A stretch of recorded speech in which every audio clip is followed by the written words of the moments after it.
program. Recording in progress.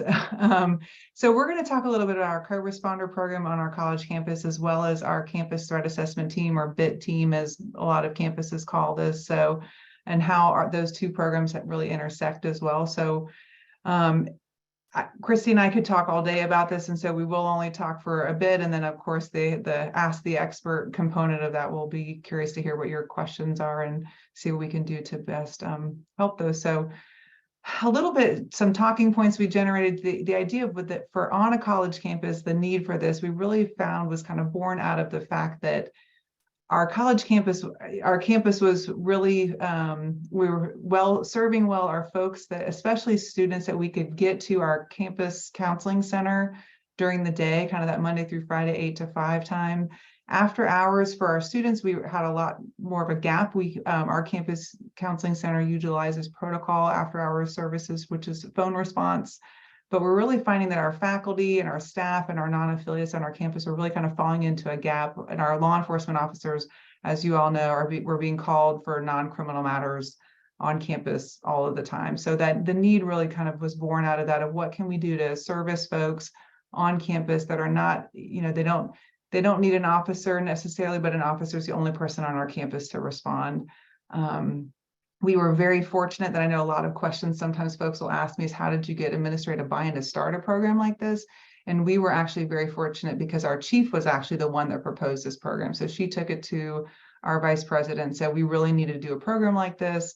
And our vice president was on board. And then she was able to kind of finagle moving some money around to launch a program like this on our campus. So the administrative buy-in piece, we were very fortunate that we had that. So that maybe if there's questions surrounding that, we can speak some to that, but it'll be hard because we had good administrative buy-in. For us, we have, so our campus, which I guess I should say a little bit about, we have 60,000 students, 60 to 62,000 students that live in Gainesville. We are we do have online and virtual components, but the majority of our students are physically in Gainesville, Florida. We're north central Florida, so we're 2 hours kind of from all of the coast and the Panhandle, and 2 hours from Georgia. We have 25,000 staff. We have a K through 12 school on our campus that has about 1,200 students. We have a Trauma One hospital, and all of that is within our campus's jurisdiction. The Trauma One hospital has about 15,000 employees that our police department is responsible for. So our clinicians are also servicing hospital staff and hospital patients as well. So we're kind of a city within a city. And so I think that's important to say too, because that influenced what our goals were going to be. Our Gainesville police kind of counterparts, they have several teams as well, co-responder teams. And we've been partnering with them, and we'll talk a little bit that as well. But their goals were looking a little bit differently than ours. For us, our primary goals for our co-responder team, which is a clinician, a licensed clinician, or a licensed eligible clinician, and an officer who's CIT trained. We're looking to reduce hospitalizations because, again, in the state of Florida, our clinicians have the ability to involuntarily hospitalize someone, and I know in other states that's not the case, right? That may only be the officer or other teams. So for us, that in the state of Florida, that is, our clinicians do have that capacity to do that. So we're looking to reduce the hospitalizations because for us, our law enforcement criteria for hospitalizing someone is much less than what a clinician's criteria would be, and trying to connect them to some ongoing resources. Because again, as you all know, if we can get that ongoing resource on board, then the likelihood that that person may come back in a similar need, it reduces. We're also looking to reduce arrest and reduce response to resistance. But again, for us on our campus, we're fortunate that we don't have a high arrest rate because we're, again, looking for alternatives when we're interacting with folks. And we also have a low use of force component. So we're very fortunate for that. So how our team is set up currently is we have, so myself, I'm a licensed provider, and I'm also kind of overseeing the team from a clinical perspective. So I provide, because, sorry, let me back up a little bit. I know on some campuses, I saw Wisconsin, Madison, Wisconsin was on this call. And I know from talking with Sarah Nolan, the director of the counseling center, there are many campuses are utilizing a program where they are connecting with their campus counseling center, CAPS. Some folks call the CAPS counseling center. Some folks are utilizing, I think one of the Colorado schools is utilizing a mental health agency off their campus and partnering with them. So they look a little bit different. So for us, we actually have our counselors, our police department employees. And I know that that's unique from what I can gather from talking with colleagues across the country. So my role a little bit allows for there to be kind of a HIPAA protected component to that, a clinical oversight component to that, as well as a really good partnership with Captain Sasser, and she's going to talk about those pieces. So from what I've found with talking with other folks is that sometimes having the clinician embedded elsewhere or partnering with a community mental health provider can provide some different challenges, unique challenges. So for us, that our clinicians are University of Florida Police Department employees. So that's kind of a unique and neat component that we have been bringing to that. Our clinicians are confidential. They're protected under HIPAA, we keep treatment notes that are in a separate portal that our officers do not have access to. Now, if there is an officer on the scene with a clinician, then that information is protected in a different way, right? It's not HIPAA protected information at that time. However, if the officer leaves or the clinician requests that the officer kind of step aside, and that conversation then does become confidential because it is with that clinician, that provider, and the individual that they are engaging with. So there's kind of some nuances a little bit, and I imagine our clinicians can also speak, on this call could speak a little bit of that. So there are some limits of confidentiality in that way. Let's see, we have decided, and I think Captain Sasser may talk about this some more, but we went back and forth a lot with who, again, because in the state of Florida, our clinicians have the, right, I use that term loosely because I don't know how much of a right it is, but to involuntarily hospitalize someone. So as we've been navigating our program, we have decided that in our operating procedures, our clinicians have the discretion regarding the hospitalization if there is a clinician on scene. And then again, a process for if there's a disagreement between the clinician and the officer regarding that. Because again, if we're having a mental health expert on the scene, we're wanting to take that burden off of the officer, the burden of that decision making and the liability burden of off of that officer, and kind of put that in the licensed clinician's hands. So to be protective of the officer. So that's one kind of big thing again that when Kristy and I've been talking with other schools, that one has kind of come up a lot currently. So those are some snapshots, and I'll turn it over to Captain Sasser, and then we'll kind of circle back and go from there. All right. Well, thank you, Megan. As has been stated, my name is Kristy Sasser. I am the operations captain at the University of Florida Police Department. So I supervise patrol, investigations, and special events. And of course, being over patrol, my role in this program is really supervising the law enforcement side of the team. And I'm just going to go a little bit over what that looks like on a day-to-day basis for the officers. So our clinicians do ride with the officers for the clinician's entire shift. The officers are on 12-hour shifts, which is different than the clinician shift. So they sometimes have to switch with someone that is working a night shift. But we have decided to designate specific officers who are part of the program. We initially were allowing everyone to experience being on the team and going to those different calls and seeing what the clinician would do on those calls when we were first rolling it out, just so everybody was familiar with it. That way, if they're on a call with them, they really know what to expect. And from there, the more we spoke about expectations between the officers and the clinicians, it seems like it made the most sense to identify specific officers who would be part of the team that would be consistent for the clinicians. As far as calls for service, we're pretty broad in the calls that we have the co-responder teams go to. So it's, mental health is sort of a broad definition for us. So it would be the things that you would generally expect for considerations for involuntary hospitalization. So any statements or behaviors that are suicidal, homicidal, or potentially of self-harm in nature. But we also have them go to well-being checks, potential issues with substance abuse, any other critical incidents, or where a person just seems to be experiencing a crisis or otherwise is in distress. Sometimes our victim advocates will request it, law enforcement, other officers on scene will request them to come out, or sometimes through our behavioral consultation team will request their assistance as well. I know a few of you work on other campuses, and one of the things that we give as a example of things that you might not think about having a correspondent go to, with working with students. Sometimes our grad students, like if they lose their laptop, if their information gets stolen, they are very upset about losing, you know, whatever it was that they're working on with their thesis. And so that might be, you know, a laptop theft is not something that you would think about having a correspondent go to or having a clinician be needed for, but that's been an example of a time where we had them come out to a situation you wouldn't normally expect.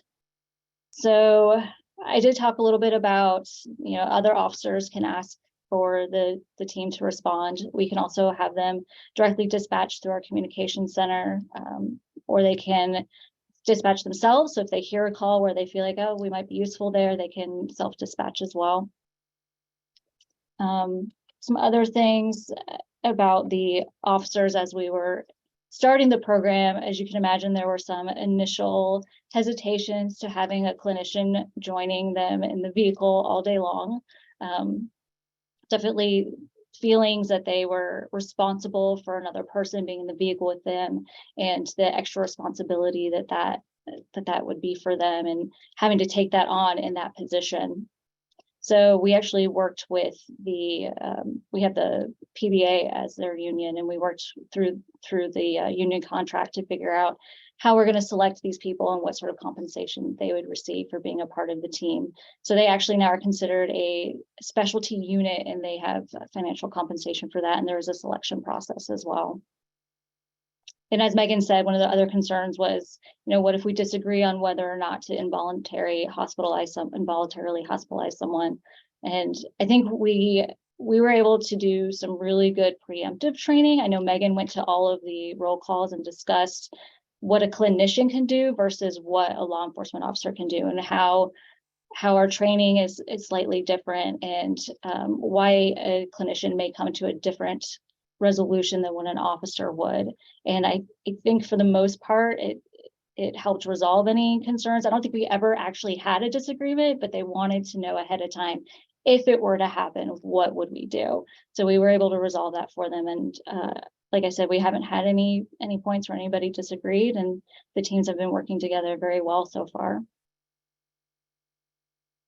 From the clinician component, as Kristy mentioned, she oversees the officer component, and Kristy and I work together well, which is also helpful as we've been launching this program. So our clinicians, when we onboard them, from a hiring perspective, I'm really looking for, has a clinician sat in the field? Have they been in the field before? And if there's someone they've been behind a desk their whole career, it doesn't mean that they can't transition into this, but I'm very particular in the clinicians that I look to hire. I also am really hoping that they have high thresholds for lethality concerns, because from my perspective, hospitalization can actually be more harmful than helpful. And so can they vet that appropriately? So some of the things that I'm looking for. Our clinicians do carry a radio, and they are expected to know the codes on the radio, and they listen to the radio. And so if because like as Kristy mentioned, they're with their officer for their whole shift, maybe their radio is turned down, but they are always carrying their radio in case they get separated or in case they need to call for assistance. They do receive some basic defensive tactics training. Again, that's not their role, and we're very clear that that's not their role. But should their officer need assistance, their primary goal is to press the button on their radio, get assistance on the way. But they do have radio knowledge, so there is radio training for them when they onboard. They do also have vests. And so again, for our campus, what we have decided with the purposes of their vest are they leave their vest in the car, and they have their vest in a location actually behind their seat where they can pull the vest over and put it on quickly if need be, but they're not wearing their vest. For our jurisdiction, with our population that we serve, they're not wearing that on a call-by-call basis. I saw LAPD pop on, and I imagine that may be a different demographic, and maybe clinicians are wearing their vests all the time there. I don't know. They do wear plain clothes as well. And so and our officers wear full uniform, and that, may shift over the future, but that's currently, we like to keep it that way. We're also short on officers. And so our officers may be needed for other purposes and in that moment. And so our officers are wearing their full uniform and our clinicians are wearing plain clothes and identify themselves kind of with just a lanyard that has a UF ID that says that they're with the police department on it. So kind of very benign in that way. I'm thinking other training regarding things. They do kind of a law enforcement 101. So for some of our clinicians, the law enforcement world may be new to them. So we're trying to also kind of help them understand law enforcement and law enforcement culture, which is, I think, an advantage to having them embedded in a police department, is that cultural component can be a lot more understood and helpful, again, when working as a team. Let's see, I was trying to think what my notes mean over here. So I think those are the highlights I'm thinking about the clinician. I don't know, Kristy, if you can think of anything else, and then I see some other points that I was wanting to talk about, but those are the ones that I'm remembering from that. Yeah, we did firearm familiarization, just that they could be around it. So, some clinicians have never been around a firearm, just that they could know what it sounds like, and should they have to pick one up, so that they're familiar with it. Mm-hmm. We have been doing a campus education campaign. So a part of the piece of getting the word out to our campus that this team even exists. And we had a call, I'm going to say probably about 6 months ago, that was a Black male of color, man of color. I believe he also identified with it as a gay Black man. And he had made some statements and left his classroom abruptly, statements of self-harm, left his classroom abruptly. His instructor didn't want to call the police because they were worried that police with this person's history was going to make his experience more challenging. And then later learned that we had this team, and said, gosh, I wish I had known that this team exists, because how we present to a situation is the officer's goal at the time of presenting to a scene is scene safety. So if they've determined that the scene is safe in a minute, then they can really physically step back, and then the clinician can be the primary individual to engage in that situation. And even just having that visual difference in how the team approaches a situation. And so because of that, we've been really trying to get the word out to campus that this team exists, that they can call dispatch and ask for this team to be deployed based on a situation. If the team's available, they will go. So that's been honestly one of our bigger challenges externally, is letting people know that this is even an option on our campus. As I briefly mentioned, we have some city teams. We have 10,000 of our students physically live on our campus, and then the other 50,000 live pretty much within a few miles of our campus. And so a lot of them live in our Gainesville Police Department jurisdiction. So our team does quarterly trainings with our Gainesville Police Department team to build those relationships and that alliance. So if we have students that are off campus that we need to do a well-being check on, for example, we may contact our county teams and they can initiate that, or vice versa. Our county team just yesterday was out on a call and contacted our team just to let us know that this is their interaction with the student that we'd had, so that we could kind of try to, again, get that person plugged into some campus resources that they may not have known were available to them. So I think that that's really important. If campuses are considering starting a campus team, do you have a city or county team? And if so, what's the partnership and relationship like with them? Because again, I imagine many folks are similar, where their students or faculty and staff live not on campus. So kind of that, and then to shift a little bit into, so Kristy and I both sit on our campus threat assessment team. And so we kind of co-chair from the PD side, and then our other Dean of Students office member is the other side of that house. I really think this team is an advantage to our campus threat assessment team for many reasons that we'll talk about now. So just a quick breakdown of who we have on our team. So of course we have law enforcement and myself from operations, and then we also have a lieutenant from the criminal investigations division. Then we have Meggen, who represents the behavioral services and victim services division. We have our counseling and wellness center there. We have someone from the Dean of Students office, as well as student conduct and conflict resolution. Some people call that judicial affairs. And we also have our general counsel, human resources, housing and residence life, an ombudsman, and then we also have our Title IX office, and he actually also does ADA compliance, and so his office overall is the Office of Accessibility and Gender Equity. So we have usually about a dozen people in the room for our meetings. We meet once a week, and we also train together as a team, preferably once a year. Actually, we at least once a year, preferably twice a year. And then Meggen's really good about sending out some training that we can do individually in between those team trainings. We also, so we were very lucky recently that we got a BCT, or the name of our team is actually the Behavioral Consultation Team, so we call that BCT. So we got a BCT coordinator recently, and we had one who was absolutely fantastic, and she came to us from the Dean of Students office, and unfortunately she had to leave just about a month into being with us. And so I got to take over that role briefly, and I got to see what all the documentation was like for a threat assessment team. And so what we do is we have an agenda that is prepared at the beginning of the week. We send that out ahead of time so that everybody is prepared to present at the meeting. And if they had any follow-up items from the last meeting, just making sure that they had those finished. And then we have an agenda that we use that agenda during the meeting to help keep us on track. And then I was also taking meeting minutes to make sure that we were documenting not only the decisions that were made and the actions that we were taking, but why we were not taking certain steps. So, if we decided not to trespass someone, indicating why we made that decision, or if we're changing a threat level on someone, going through what we did to assess them and to make that determination whether they need to be rated higher or lower. And along those same lines, when we meet, we actually go through the list by their threat level where they're assessed. So we start with the highest threat while we're still, fresh and beginning of the meeting, and we're not experiencing decision fatigue, and we end up with the lower level people at the end of the meeting. And those are generally people that we end up monitoring through one of the entities on the team instead of as a whole team. So as far as how long we monitor someone, it's really dependent on the behavior and the resources that they're connected with and how they respond to those resources.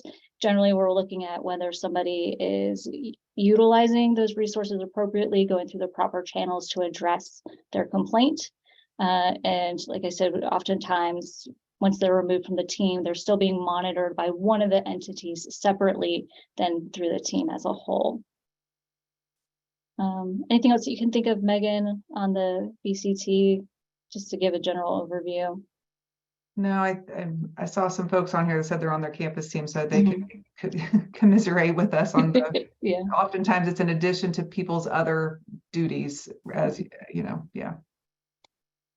And it's been very interesting to see how the co-responder team and the behavioral consultation team are so much interconnected. We actually had a recent case where we had somebody report through our Clary office. So they did a CSA report through our Office of Clary Compliance. Then they did a separate report to our Dean of Students office, the care team, which is a non-clinical. They're I say that they're sort of like social workers in that they help people connect to the resources. They're not providing any direct service. But they received a report, our Title IX office received a report, then the police department received a report. And so we all were able to come together with these different pieces on the behavioral consultation team. And then we used our co-responders to then go out and make contact with the victim because we were receiving all this information from a professor. So then we used our clinician and an officer to go make contact with her to take the report, and it ended up being a stalking report to get the information that was needed to take action through the team. And there's been many times, and I think that was just to wrap up the info component of this. There's been many times, even Kristy and I were just thinking, gosh, there's been probably half a dozen in the last few months where our threat assessment team has requested that our co-responder team go out and speak to, try to lay eyes on somebody, speak to them firsthand, try to do an evaluation and assessment on the scene at the time based on some information that the threat assessment team had received from various sources. And so far so good, so far so good. Nothing has happened, right? That's always the hope of these things, is that let's make nothing happen together. And so we're doing that. We're making nothing happen together as a campus and as the co-responder team and our campus threat assessment team. So those are the pieces that we wanted to share. And a couple questions had come my way that I'll Deirdre, if that's okay, I'll just answer those. And then, so one of the questions was, is our co-responder team kind of a case management model? And ours is really kind of a one and done model. Our city and county are a little bit different in that, but ours really is a one and done model. So our team, our clinician and our officer go out together, they assess, they de-escalate, they connect and refer. And maybe they do a phone follow-up that says, hey, were you able to get connected to that resource? Did you have any roadblocks? Can I help, kind of give you the phone number again or give you the contact person again? But we are not doing an ongoing case management model and the way that we are utilizing our team. And so again, that's different for different places, because we do have our employee relations side of the house can filter some things for employees, and our the non-clinical case management team that Kristy mentioned can assist our students. And then we have a lot of non-affiliates that come onto our campus. Our team was just out earlier with a individual woman that was experiencing homelessness, and actually I was coming back from lunch and I saw them, and she carries, we call it a snacktical bag. She's got a bag with some snacks, some water, it's not tactical, but it's snacktical, and has some feminine hygiene products in it. So she was engaging with the individual who was on our campus and providing her with some of those things. So I snapped a picture and sent it to her on the way back and said, good job. And another question came up about vests. And so for us, the decision to, and actually I have my vest here, our vests are different colors than the officer. So we have, well, I got my background. So our vests are tan. Our officers' vests are they black or navy? They're navy. I'm navy. Short here. Yeah, so they're navy. They're dark. And so, well, it says counselor on it, but ours are tan. And so that's again to separate us if should we need to put the vest on. Our clinician has put our vest on one time. And again, we're using that from a safety perspective. If the officer says, put your vest on, or the clinician decides, I want to put my vest on, either of those. So for us, the decision to have vest really came about through our conversations with our city and county folks. And so their team has been in place for about 5 years now, and they moved to a model where their clinicians also have vests in the cars, because, and that for them, that was born out of a felony stop that turned south, and that did firewoods exchange. And so we decided to model ours after our city and county counterparts. So that those couple questions had come through. So those were all the things we had. So I guess, I don't know, Deirdre, if it. Yeah, so just a reminder, folks, you can take yourself off mute and ask your questions directly to either of our experts today. You can also type into the chat and we'll ask them out loud if you're not able to come off mute. But I'll pause here to give folks a chance to ask their questions. I got all kind of questions. This is fantastic. First of all, hey guys, Ernie Stevens from the Council of State Governments. And if you don't recognize, Captain Sasser has a live feed behind her, and this is about the time that Tim Tebow goes jogging by, so y'all keep your eyes peeled. So I got a lot of questions, right? I got everything from data to notifications to body cams to radios to CJIS training. So I got a lot, right? But I'm going to limit my questions because I want this really to be interactive for all of our guests here today. But you mentioned that you had a hospital on campus, and I'm wondering, you had mentioned that the counselors are able to do the involuntary commitments.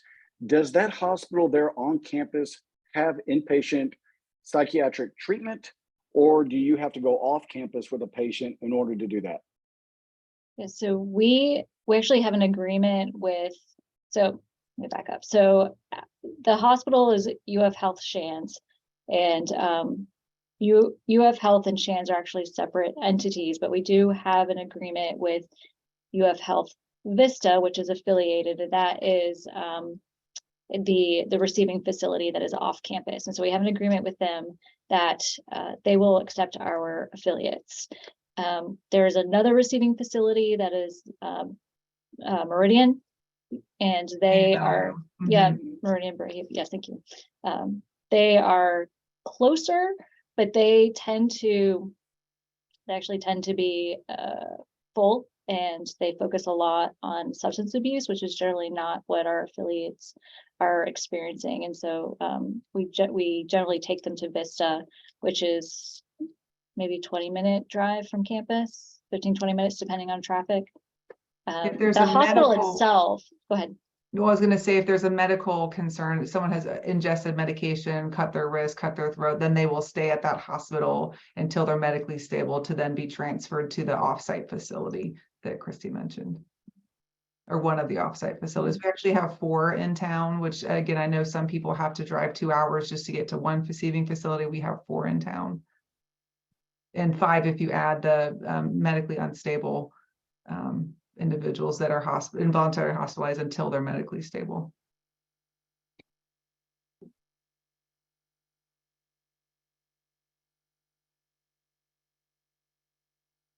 I've got a question. You mentioned that you only use specific officers who are trained. We're a super small agency. I wouldn't have the luxury to only use certain officers. Is there a downside to having everybody in a small department like ours do the work? So with that, we originally started that way, and it's what we wanted to do. And I think the biggest reason really came down to the inconsistencies of what the officers were expecting of the clinicians.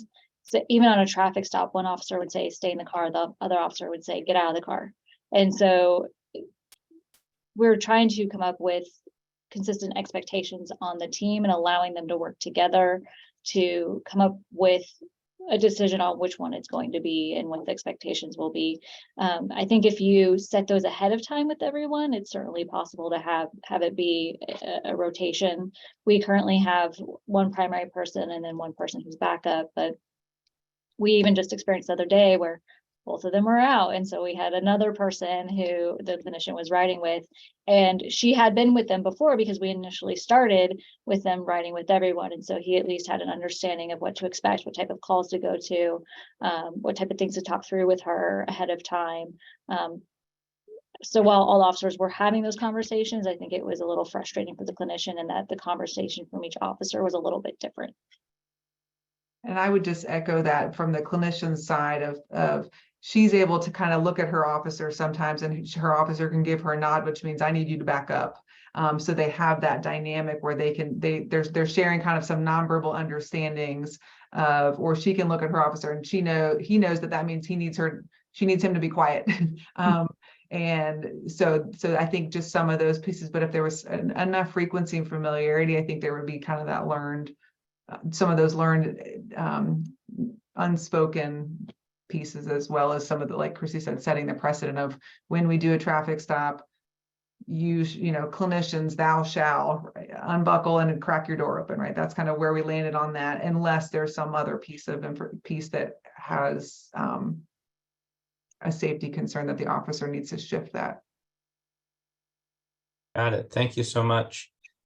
Second question, is there an opportunity to shamelessly plagiarize your proposals and policies and procedures? Of course. Yes. Yes. Okay. Yeah, if you give us your contact information, we can send you our policy, and Megan can send you everything. I'll just put I'll put our email addresses in the chat. I also have put both email addresses. Okay. Okay. Thank you so much. We're just in the proposal phase of this. And so we're really developing it from nothing. And if there was an opportunity to go with somebody else's hard work, I would be grateful for it. Yep. Don't reinvent the wheel. Yeah. steal the spokes, right? That's what we did. Yeah. We stole spokes and put Thank together you. what made sense for us. Yeah. I'm going to hop back in real quick and get back on the talk about threat assessment. First of all, thank you for having this program in place. As a parent with a child in school, there's nothing scarier than to get a notification that something's going on at the school, as we all experienced, I think, this last week, as notifications went out nationwide on a hoax. And I want to invite Chief Cheryl Newman Tarwater into the conversation as well, because I heard y'all talk about who your collaborators were in this threat assessment, type matrix that you have. And Chief Tarwater, hearing the people they collaborate with and knowing that you have a model yourself known as HEAT, can we have an open discussion a little bit about what threat assessment looks like, so everybody on this call can have a broad overview of what some of these different programs look like? Yeah, absolutely. And thank you so much, Ernie. Thank you so much for a wonderful presentation. You guys are doing amazing work in Florida. I am the interim police chief at Chaffey College. My captain Audley is on there as well. We're a community college in the Inland Empire of Southern California. So we're in San Bernardino County.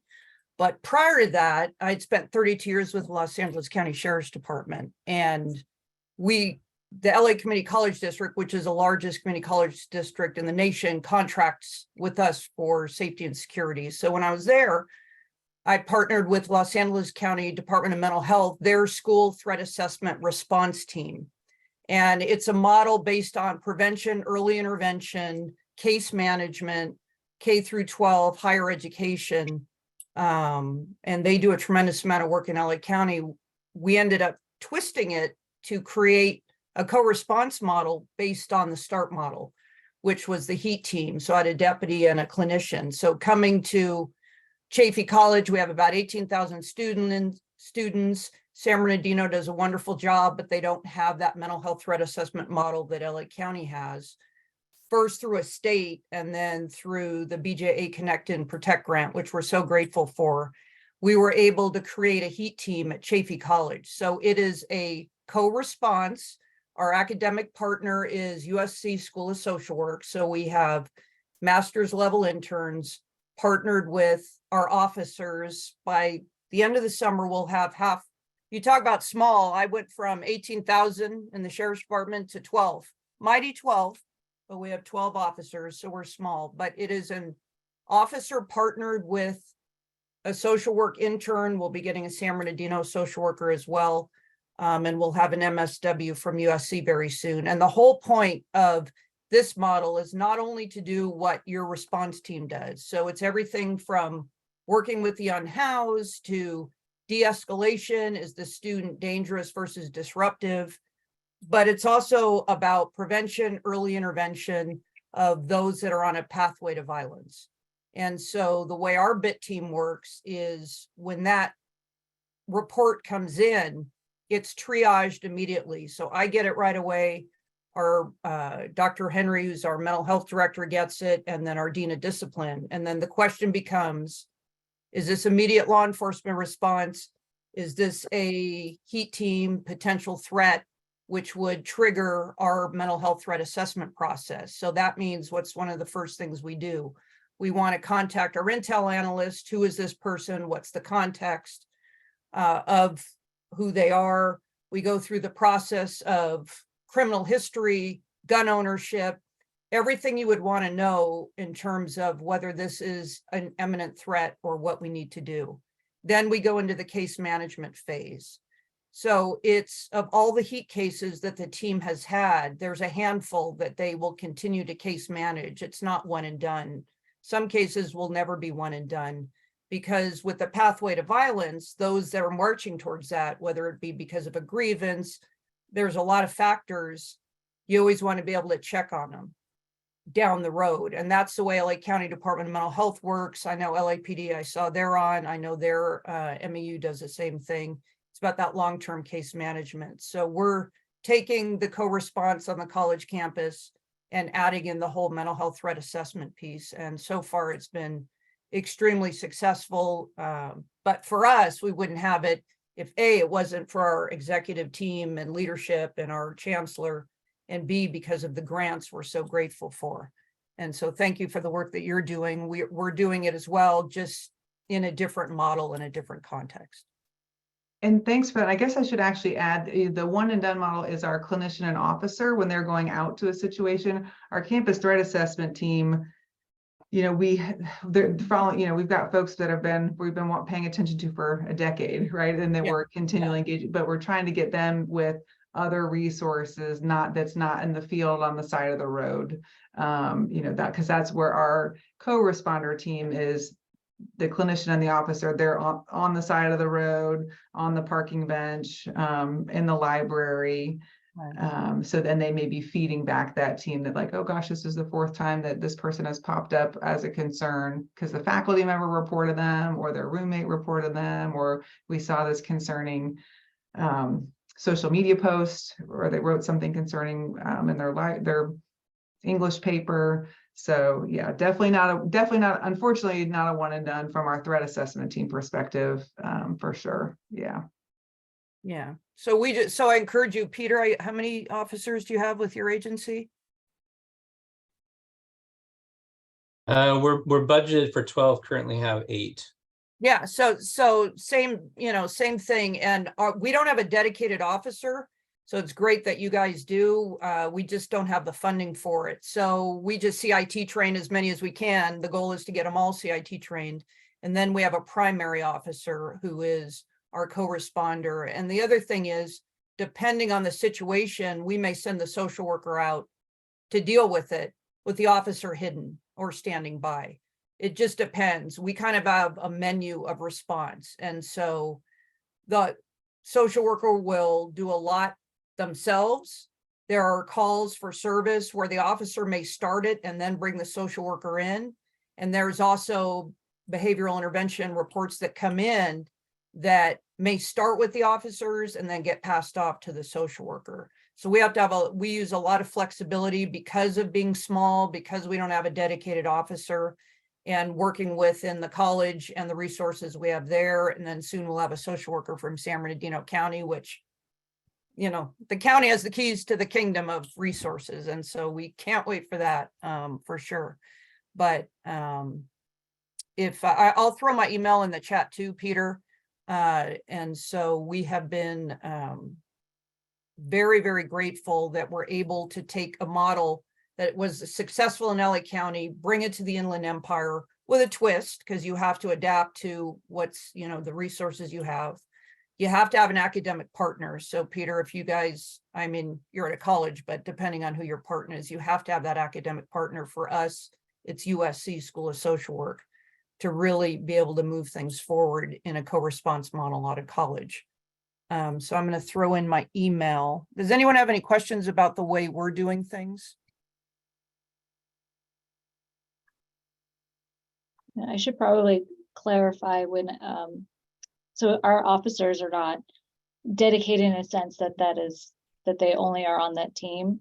They are patrol officers, and we have somebody who's their primary team member, and then somebody who's their backup team member. And actually all of our officers are also CIT trained. And I will say we're very lucky in that our officers were they're very good with interacting with the community, and they actually were handling a lot of these situations very successfully. And so when we said, now we're going to bring in a clinician to do what you've been doing really well, they were like, why do I need this? And I think once they saw it actually takes a little bit of the stress off of them, and they can take that step back and really focus more on the overall scene safety. They were much more open to having them there. And now they call them all the time. They're like, I want the clinician over here. So I just wanted to clarify that so they are still patrol officers. And it'd be great if it was just a team and that's all that they did and they could go out whenever we needed them. But I think we all struggle with, having enough staffing and having the right budget. Just everywhere is experiencing that. The other thing I want to offer to the group is our experts. We have USC, we have Dr. Maria Martinez, who heads the school threat assessment response team in LA County Department of Mental Health. Our intelligence analyst is actually an LA County Sheriff's Department intelligence analyst with an expertise in schools. We provide a lot of training. We do it by Zoom because we've had requests from many different places, not just in the Inland Empire. So if anyone is interested, send me an email. I'll have Richard, our clinician, reach out to you, and we can provide a mental health threat assessment training. Dr. Maria Martinez is a national expert in threat assessment. Our intelligence analyst, I think she's handled about 600 school-based threats because she's the one handling it in Los Angeles County. So it was a tremendous amount of experience. And so I just want to offer that to the group. We are happy to provide that.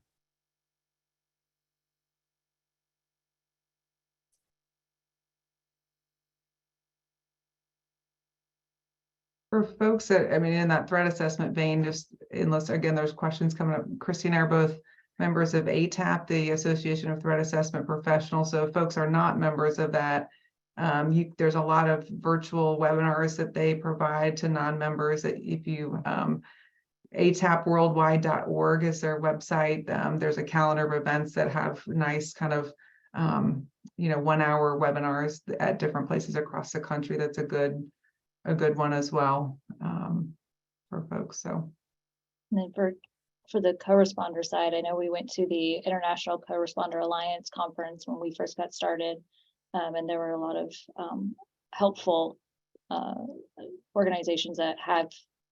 I mean, there's so many different ways to do the co-responder teams, and so it was really nice to talk to all the different entities to see how they implemented it, and to take pieces from each area and make it work for us.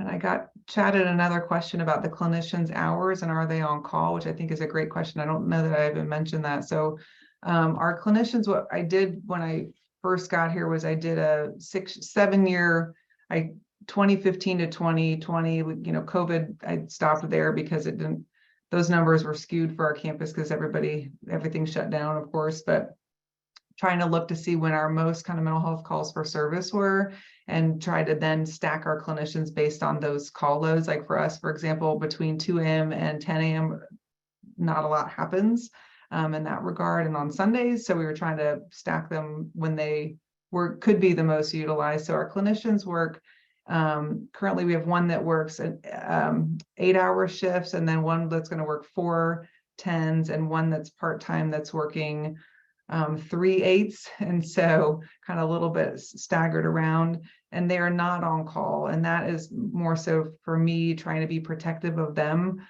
because those roles, I mean, I've been in the threat assessment crisis intervention world for 20 years, and those, as we all know, those can be burnout. All of these jobs are burnout jobs. It can be burnout jobs if they're not protected. So they are not on call in that regard. So if there is not a clinician on and a call for service comes in, that could be utilized, a clinician could be utilized. Our officers act as they've always acted, again, as Kristy said, very successfully for many years without a clinician. We have established a CAD code where we can indicate that a clinician CRNA, co-responder needed but not available. So we have that in there. So then I can pull those calls every morning to see, okay, what was a call that we could have used a clinician on that somebody wasn't available, and then I can use that data to then make a case for why we need another clinician to cover these shifts.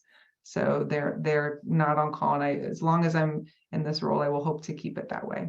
So because they are considered, I see a thumbs up. Thumbs up, yeah. Yeah, they are considered, the way a university works, they cannot get overtime pay, and so they have to flex their pay, whereas our officers can get overtime pay due to kind of, again, how they're employed with the university. So if our clinician does need to stay late, then she kind of banks that, or she stays in a training that has her stay late, she cannot get overtime pay, so she'll bank it and flex it out later.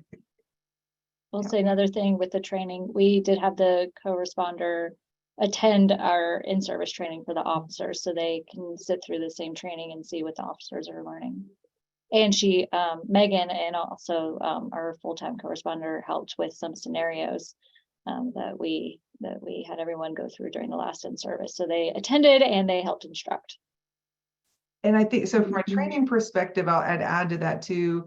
We kind of are focusing on four, I shouldn't say areas of training, but groups of trainees. So the officers who are not typically on the team, and again, as Kristy mentioned, maybe the primary and backup officers are both not there, so another officer comes in. So officers who are not typically being paired with a clinician, the clinician training, the team training, so how do they work together, what do they need to pay attention together, and then dispatch training. So what does dispatch need to listen for, ask about, log and code, and dispatch. So those are the 4 areas that we're focusing on. We're also actually have a meeting later today with somebody to help me kind of flush this out, but we're going to be doing some surveys for all of those individuals that I just mentioned on their experiences with the program, their understanding of the program, and then try to see how does that knowledge and understanding shift, or does it shift over time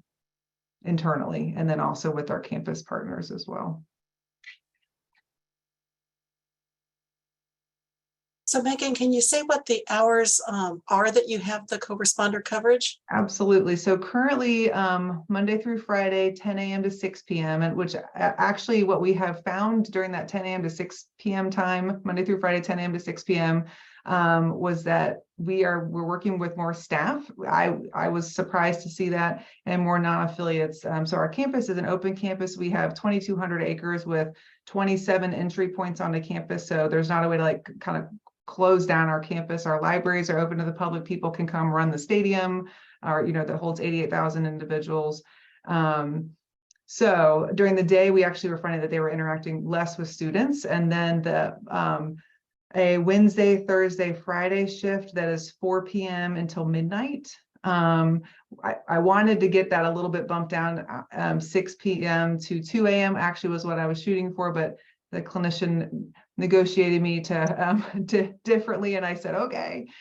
So Wednesday, Thursday, Friday, 4 to midnight, and then in August we'll have a clinician that's going to be doing Monday, Tuesday, Wednesday, Thursday, 6 p.m. to 2 a.m. and then that other part-time clinician will bump to Friday, Saturday, Sunday.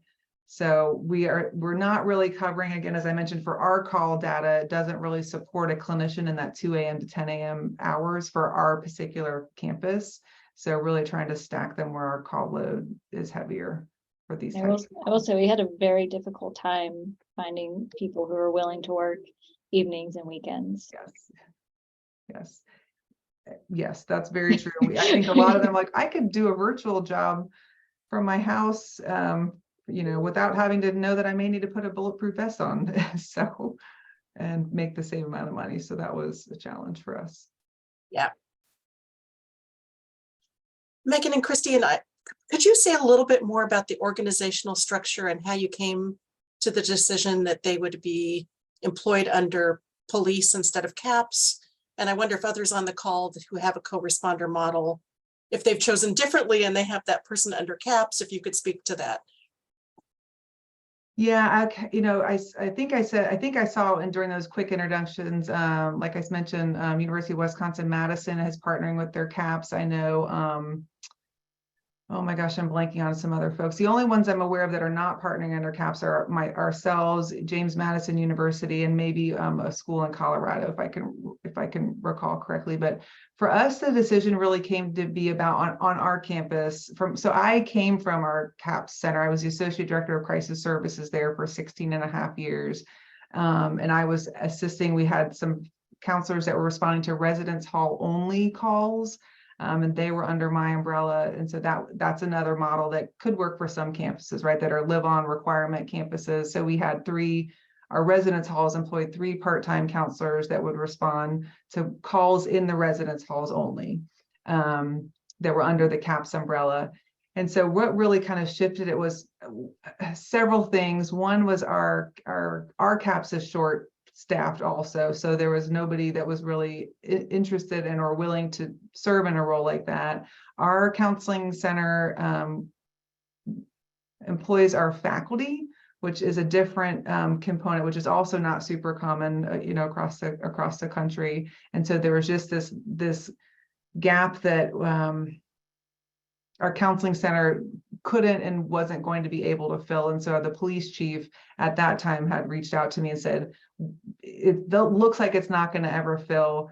what do you think about us doing something like that here? And if so, could you come and kind of help set this up? Because I know James Madison is setting up a great program, and they have a clinician who's trying to do the things that I'm doing from a programmatic perspective, as well as be the boots on the ground. And I do think that is a bit of a challenge I think if it's an N of one, doing it in that way. So I don't know if that speaks to kind of what you're asking, or Kristy, if you have things that you would add too, but from my experience being at our CAPS for so long and then transitioning over here would be my thoughts.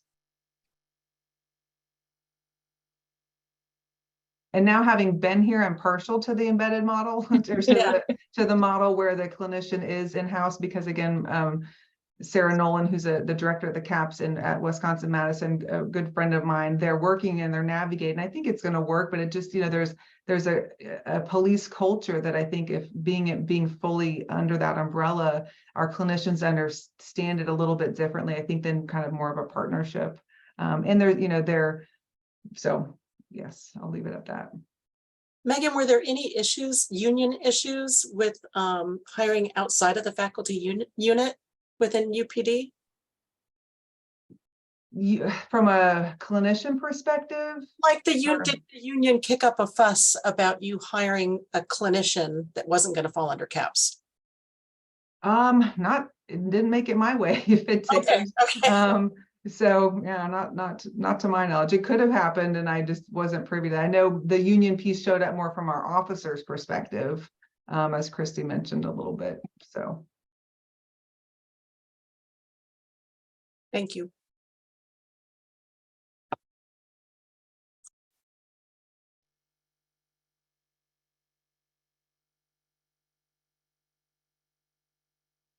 Hey, I'm going to jump in since it got quiet for a second. And if somebody wants to say something, just cut me off, man. Tell me to be quiet. But when it comes to your training, Captain Sasser, could you talk, like for Peter, for instance, he's in this planning phase or proposal phase.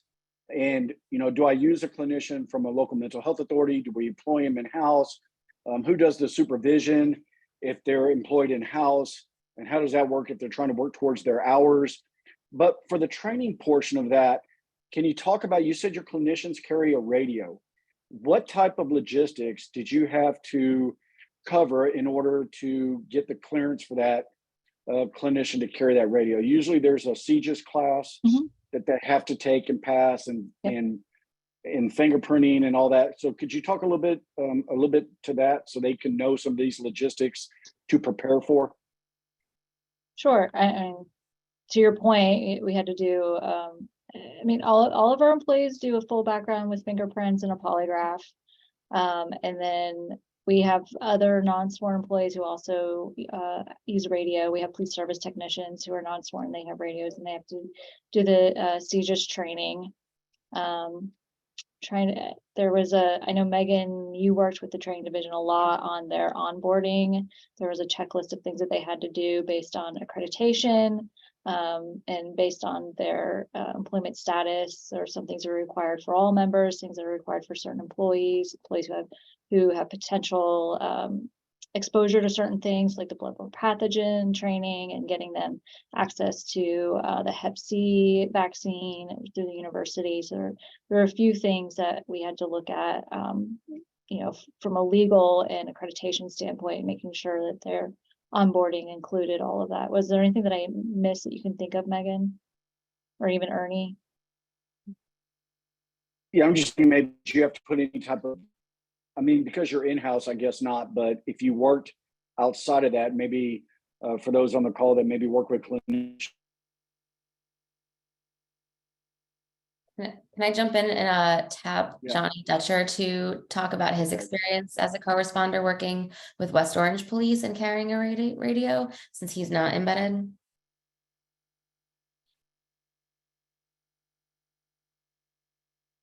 Let's see if I can ask to unmute, or if he's still here.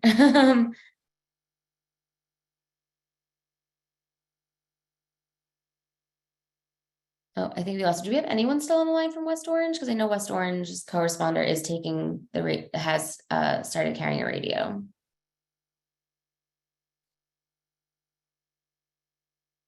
I know our city and county counterparts do as well, the clinicians do as well. And so our city and county partners, their clinicians are employed by the community mental health facility, and then they have an MOU with the sheriff's office and police department to, that MOU with the two facilities. So the advantage to that model, I'm sure there's many, but the one obvious one is that they have access to the medical records through the community mental health facility. And so that's they can look, has this person seeing an ongoing provider? Do they have an upcoming appointment? They can make an upcoming appointment for that provider. So that is one downside to an embedded model, is we don't have access to those databases. And initially I was worried that, and on a campus-based program, the campus counseling center, if they were a clinician with the counseling center, then they could have access to that. And that would help with a chunk of the population, right? The student population, but wouldn't necessarily help with the employee population or the non-affiliate population. So I was talking to a school recently that was trying to decide, because their clinician is employed by CAPS. I'm forgetting which school now, but they're trying to decide as a counseling center, what do they do with these records that are now needing to be kept that are non-student records. They're employees or non-affiliated individuals with the counseling center, because the counseling center's funding traditionally comes to service students only.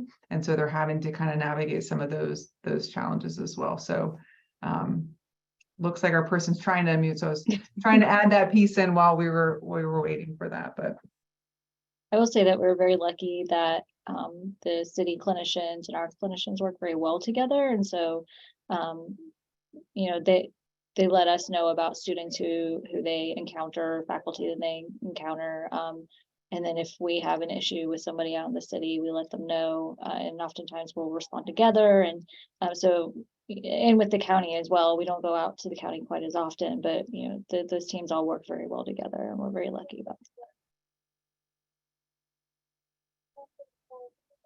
And the electronic health record piece that I was worried was going to be a barrier has not proven to be as much of a barrier as I was worried about. And a lot of times I think that's because our clinician does such a nice job of, in the moment, in the field, calling our community mental health provider and saying, this person said they're there and they're seeing so-and-so, and can we help get an appointment set up?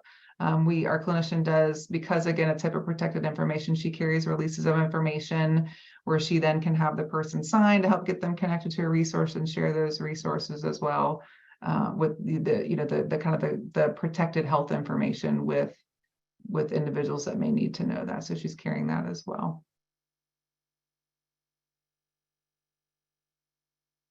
So speaking of the data, again, sorry, please send in a question because I'm known to take, I'm just fascinated by this stuff, right? So when we're talking about the data, you said that your co-responder team usually handles the call, and then it's handled off to a follow-up team. Does your co-responder have access to a database to be able to look up and see, is this patient in follow-up? And if so, where in the process are they in this follow-up? Are they in a threat assessment? Are they in just treatment services? Are they in the process of getting intake? What information would co-response have when it comes to the follow-up portion of it? Sure. So the short answer is kind of a yes and no to your question, Ernie. So because Kristy and I, co-chair our campus threat assessment team, they often are calling either of us, right? Has the threat assessment team had any interaction with this person? If so, what? We can also look to say, yep, a faculty member called in about this person and said they wrote this thing on their English final. The roommate called and said they haven't been acting like themselves. So we can look at some of those pieces of things. Kristy and I can. We can look to see, are they still enrolled? If it's an employee, again, because of Kristy and I's role on the team, we can contact the individual on our threat assessment team from the employee side of the house and check in on some of those things. We cannot access medical information. So if they are a patient at one of our mental health facilities, we can provide that information to that partner that sits on our team and say, hey, this, for your information, this person, blah, blah, blah. But they can't confirm or deny, right? They can't tell us that, yes, that person is being seen in treatment there, or no, they're not. If they're a student in there, we want to get them connected that entry point is often the non-clinical case management team that Kristy mentioned, where they can reach out to that person and say, hey, we heard you're having a hard day, or we heard that your faculty member is concerned about you. Can you come meet with us? And if there's a grave enough concern, they can actually put holds on that student's records where they can't register, they can't get transcripts, they can't renew their dorm lease until they meet with that team. Again, if we would need to go to that point. And similar with HR, right? They can kind of put some of those flags, so to speak, on a person's record. If they're not affiliated with our university, of course, that's a little bit harder to ensure, but we're not able to access electronic medical record systems, EMRs. Our team is not able to access that. Yeah, and our threat assessment team uses Maxient, and so that's going to be separate from what the Counseling and Wellness Center is using. Because we're on BCT, we generally can see things that housing is entering, cannot see what Title IX is entering. Trying to think who else is adding stuff in their care. We can see what they're entering. But again, the Counseling and Wellness Center uses a different system, which is also different than what the co-responder is using for her medical records. And then actually this chat Jen Stanford put in that, so our clinicians, because they're not employees of our CAPS, our CAPS utilizes Titanium. There's, point and click is another kind of common one on campuses. They cannot access that. So we have actually established our own two-factor authentication portal that our clinicians utilize. And so that was kind of a homegrown program from one of our UF partners, where she can put in that information. So that is a HIPAA compliant platform that she keeps. So she has a separate database that is not connected to our CAPS and is not connected to our hospital. As Kristy mentioned, we have a whole nother hospital system that uses a program called Epic. If you hurt your toe, you're going in Epic. If you got, had a surgery, you're going in Epic. So we cannot access that. And then our Office of Victim Services has a separate system as well, because of the statutory confidentiality that they have as well. I just wanted to read the comment from West Orange. So, still not able to unmute, unfortunately, but they did say that their mental health association, who employs their co-responder, uses a patrol radio to respond to calls, and that's helped them notice an increase in the amount of co-responses. And for folks that are looking to set up a team, I mean, before we started ours, I called everybody under the sun. We didn't have, at the time that we started, there were no other campuses that were doing a co-responder program this way. And again, at the University of Florida, because we're very resource rich, we've had things for a decade that other schools are just now able to start because we are resource rich. So we've had protocol for those who are on campuses, probably schools utilize protocol. We've had that for a decade. We had the embedded counselors in housing. So, but I called Tucson Police Department was super helpful. LAPD was super helpful. The Denver STAR program, Carly was super helpful. I know Carly's now with Council for State Governments. Portland Street Response was super helpful. So again, if these are places that you're looking to launch something, I also talked to Oregon State. They were kind of starting a program, which turned out to be ones like we've already had. So I would really encourage folks to call around, again, kind of steal the spokes. Like there's so many, after starting this, I was learning that the word co-responder didn't actually mean the same thing. So I was calling and say, tell me about your co-responder team. And people were talking about, I was like, oh, that's not what I meant. And so even just kind of figuring out some of those things. And then again, modeling it to a campus of 12 officers versus, we have 77 sworn officers. So there's just an apples and oranges component as well that you to explore that would fit for your system and your program. And I just want to let everyone know, if you're interested, USC is writing a year in review, our first year HEAT team. We hope to get it by the end of May. If you'd like a copy, of course, I'll be sending it to Ernie and Joseph Arnett first, but we are more than happy to share.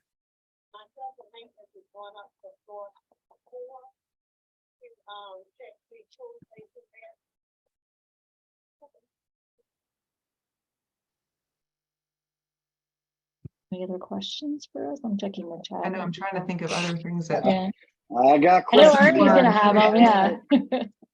All right, so when you get a call that has a mental health component to it, I'm assuming that's flagged and your co-responder team is going to respond.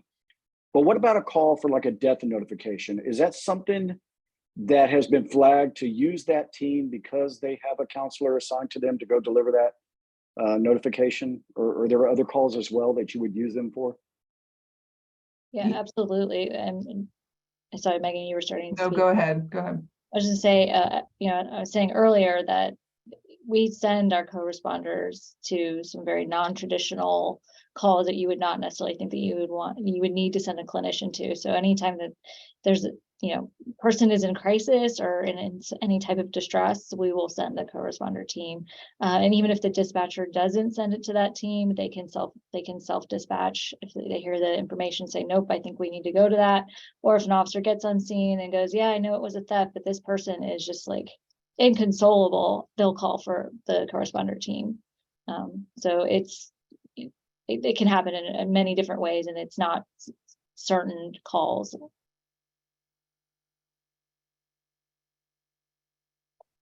I think we recently had one where, actually, I think when we were first starting, it was a domestic violence, and they initially weren't dispatched because there was concern of safety, because there was a knife, and that was one of the ones where we, you know, after the fact, had to talk it through with the counselor, with the officer, with dispatch, with the supervisor.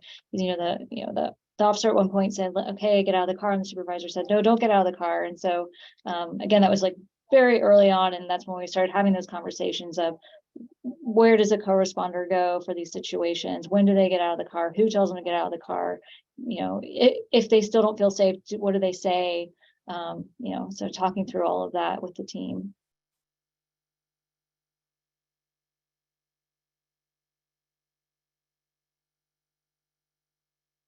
What are some of All the right, ways you're able to support students academically after they've had the co-responder respond to their mental health crisis? Our biggest campus connection for that is that we have a non-clinical case management team through the Dean of Students office, and that has become more and more common on campuses.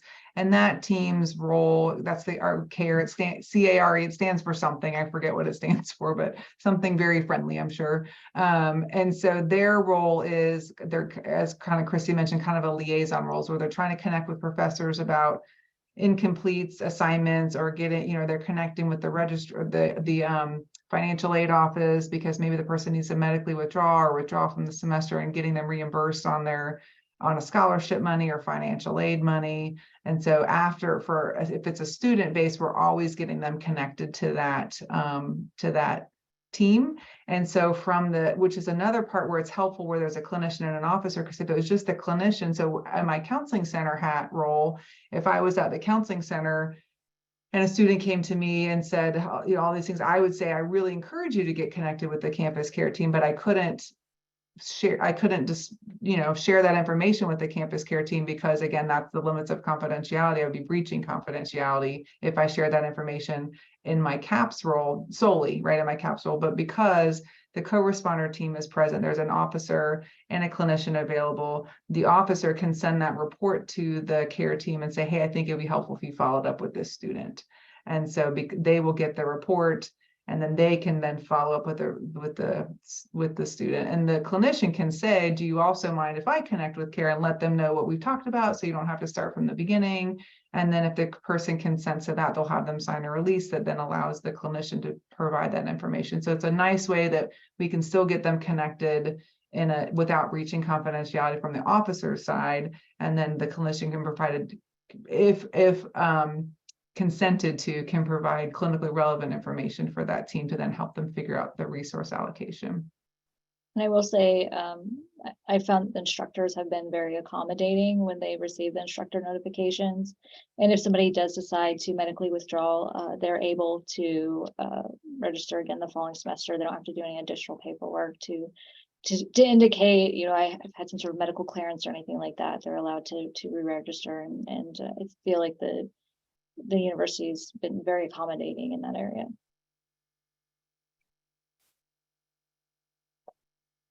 If there's no follow-up on that, I have a question about the CAD system that you're using and the flag that you mentioned earlier, because that's something that I was unaware of about your program. And in working with people around the country, I've seen this question pop up a lot. How do we justify, asking for more funding or for a new clinician? And so I'm wondering if you could answer kind of two questions. One, what was the process for getting that flag integrated into your CAD system? Because I know sometimes that can just be a headache in customizing it and building it out. And then the other question is, what was the training given to officers as far as this is what would qualify, this is what you should mark as no co-response available, but it would have qualified? Because I think a lot of people would be interested in, as we mentioned earlier, copying that right from you, because that's a very cut and dry way of demonstrating we need more clinicians. There is a need on campus or in the community for this type of service. So could you speak to those two a little bit? Sure. So, and Ethan, you'll read all about it in my P&I as well. But yeah, so I don't know what the back end on the code was. I went to our dispatch person and said, I need this code, and then they did the things, right? So I can't, but I can find out the how. And Kristy, I don't know if you even know the how behind okay. So we have Central Square. They've been called a bunch of different names, but they're going by Central Square right now. And it's another closure code. So if I say, I'm finished with my call and I use the code for no report, they just added another line for that code. And the training was really, if you feel like you could have benefited from having a co-responder there, and they weren't available, then use the code. It doesn't have to be, it was this particular call. It could be any situation where you said, I really wish I could have had a clinician here with me for this call. Put it in there. And we really, to piggyback on that, we really try to make it not code specific, right? Because a suspicious person that gets called in as a suspicious person, maybe that turns into something where additional resource could have been needed. So we have told the officers to add it. And we also said, we realize this can be very subjective, but we'd rather you overcode and then we can go through and see than undercode, so we can't even look. Dispatchers can add the code as well if they think, like, based on what they're hearing, and they think, gosh, that would have been really helpful to have somebody else. So dispatchers can add it. And then every morning I'm reading all of the reports that came through the CAD that came through that night or the previous day. And I'm saying, I wonder about this one. And then I'll kind of try to compare and see if it needs to be added from there. So it's very subjective, but like Kristy said, we're saying add it. We'd rather over add than under add at this point in our process, and then vet it down from there. Yeah, so the dispatcher can enter it. If they would have dispatched one, an officer can enter it through their MCT in their vehicle if they would have asked for one, or the officer can ask the dispatcher to add it as well. There's a couple different ways to do it. Thank you. That's really helpful.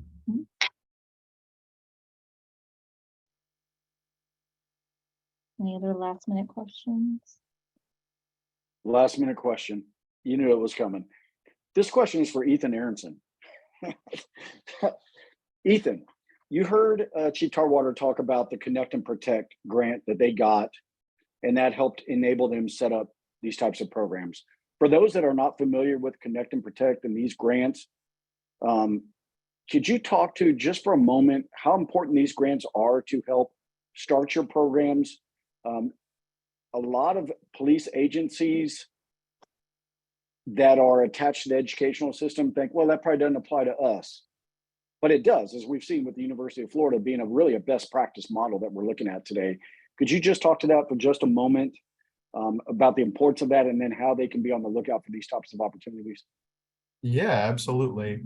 So for those of you who are not right now receiving federal funding or are considering applying for it, I would absolutely encourage you to check out our JMHCP webpage. I'll put it in the chat after this. So JMHCP is one of our fun acronyms, Justice and Mental Health Coalition or Collaboration Program.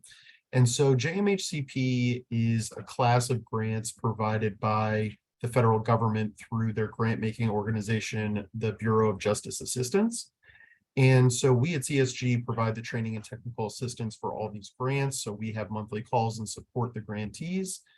And it's a great resource because what Ernie actually specified is under the umbrella of JMHCP grants, there's a subset of Connect and Protect grants. And these are more focused on law enforcement specific programs. JMHCP can cover really any of the intercepts on the sequential intercept model. You could be doing probation work, be doing court work, but Connect and Protect are primarily law enforcement centric. And so these grants are 3-year grants. They are all minimum $550,000. And in your first grant, or the first year of your grant, you'll spend planning out your implementation. You'll work with your steering committee, your partners, and your technical assistance provider, myself, Deirdre, Joe, we're all TA providers. I think Mark is on this call as well. And so you'll work with them to complete a planning guide, really set yourself up for long-term success. And then in the start of that second year, you'll begin implementation for that program. And so not only are you receiving financial support, but you are receiving technical support from the Justice Center employees like myself to connect you with experts like Dr. Sixbey and Kristy, who are representatives of one of our law enforcement mental health learning sites, connect you with experts from National Policing Institute or some of our other partners, as well as connect you to a whole host of grantees around the country, right? So each one of us has a caseload of around 20. And so it's really helpful to provide that kind of zoomed out picture of what's happening across the country to people and connect them with folks that are working on projects that are similar to theirs, but they weren't aware of. We talked about it earlier today. Nobody here needs to reinvent the wheel. There is always, always, always another team working on something similar to what you're doing. It may not be exactly the same, but it's similar enough where we can put you in contact with them and you can do a little bit of peer learning, maybe borrow or lift some language from their policy and procedure manuals or their memorandums of understanding. Really whatever you need is what we're going to try to provide you with as far as assistance goes. So those grants are rolling every year. There's a new batch that you can apply for. And it's escaping me in this moment when the cutoff is for this application round is. Deirdre? I believe it just passed. So they're Okay. usually launched at the beginning of spring, sometimes late winter. And then typically they'll close later in the spring. Every now and then they'll eke into summer. And you'll get a few extra months to submit an application. But I do believe this year's solicitation has closed. Okay. Yeah. And so that is really just a pretty quick overview of what the Connect and Protect grants do. I really would encourage everyone here, if you are not a grantee, but you could use some extra assistance, some extra funding. There's a program that you'd really like to get off the ground, but you're not sure how you're going to pull it together. That's a perfect opportunity to reach out to BJA, send in an application, and hopefully get an award like this that can help build out your program. Hopefully that covered what you were looking for there, Ernie. And if anyone has any questions, more than happy to follow up with information. And I actually had a little bit of a follow-up for Meggen and Kristy about what we were talking about with the CAD system and flagging. If it's all right, you mentioned that your dispatchers can also flag those calls. And I know that for a lot of folks, they're trying to work as far upstream as they can. And that includes flagging those calls in dispatch for mental health. And so could you talk us through a little bit of what the process was as far as training your dispatchers to identify a call as possibly having a mental health nexus to it, if there's a a flag in your CAD system that notifies your clinicians. Really just want to understand how we're IDing these calls as early as possible and connecting the right team to the caller. We don't actually have a flag. It's part of their SOPs. And the way that they initially did the training was through a memo. And we did say these specific calls will have the corresponder team dispatched.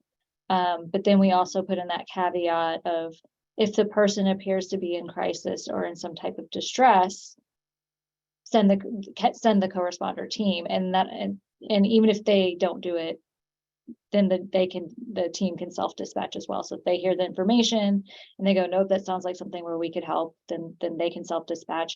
Supervisor can dispatch them, or the officer can get on scene and decide, no, I think the corresponder team would be beneficial for this call. So there's a list, and if anybody wants to see what we put together, feel free to give us an email, and I can send you all the documentation we put together for the training and the SOPs for dispatch, as well as the policy that we have for the officers. And then every morning I'm looking at, like I said, the CAD calls that they came through. I look at the CAD calls versus the incident reports, because not every call generates a report. And so I'm looking at the CAD calls, and then I'm looking at that flag, for lack of a better word, because I can actually pull up a report of any CRNA codes that were used. And then I'm comparing the ones that, when I look at the CAD, like, I wonder about this one. And then I see if it was marked or not marked, and then I can mark it if I think it warranted that call, or I'll consult with the dispatch manager also as well. And she's been working, we're kind of, we're building the airplane as we're flying it a little bit. And so we're continually kind of in conversation about some of those things in particular, if that helps. Thanks a ton. And that brings us to time this afternoon. Thank you both so much, Captain Sasser and Dr. Sixbey, for being here, for participating in this presentation and facilitating this great discussion. I also want to thank all of those of you that attended and participated in this discussion. Wishing you all a great afternoon. Thank you so much. I'm not going to end the session just yet, because there are some emails in the chat. So you're all dismissed. Thank you so much, but I'll leave it in case anyone wanted to jot anything down. I'll just leave it up for a moment or two so that you can do that. Thanks, everyone.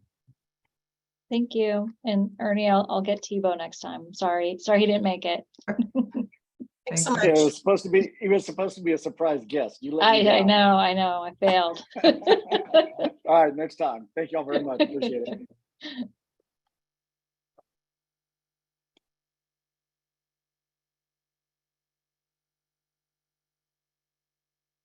All right, thanks, Captain. Yep. All right. See you later. Bye.